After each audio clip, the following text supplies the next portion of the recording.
Valentine डेच्या नावाखाली एवढी गडबड करू नका. 2 मिनिटं थांबा. जर तुमचा प्लॅन असेल येत्या व्हॅलेंटाईन डेला कुणाला तरी प्रपोज करण्याचा लॉंग टर्म रिलेशनसाठी किंवा लग्नच करण्याचा घाट जर तुम्ही घातला असेल या दिवशी, तर 2 मिनिटं ऐकून घ्या.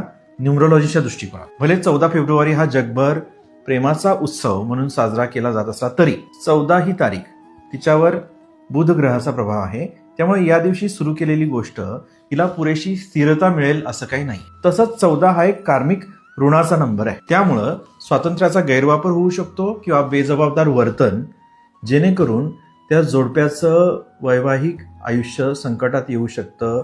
त्यांच्या लग्नाचं भवितव्य प्रश्नचिन्ह निर्माण होऊ शकतं त्यावर. म्हणूनच लॉंग टर्म रिलेशन किंवा लग्नासारखं लाईफ टाईम असलेलं रिलेशन त्यासाठी 14 ही तारीख तितकीशी चांगली नाही. 13 तर बिलकुलच चांगली नाहीये. परंतु तुम्हाला जर व्हॅलेंटाईनचा इतका सोस असेल, हाऊस असेल, तर तुम्ही फेब्रुवारी महिन्यामध्ये 15 तारीख किंवा 24 तारीख किंवा 6 तारखेला लग्न करू शकता.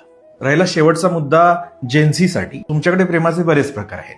तर नॉन कमिटेड रिलेशनमध्ये तुम्हाला जायचं असेल किंवा कॅज्युअल रिलेशनसाठी जायचं असेल तर 14 तारखेला प्रपोज करायला काय हरकत नाही. कारण अशा रिलेशनशिप्समध्ये स्थिरता हा महत्वाचा मुद्दाच नाही.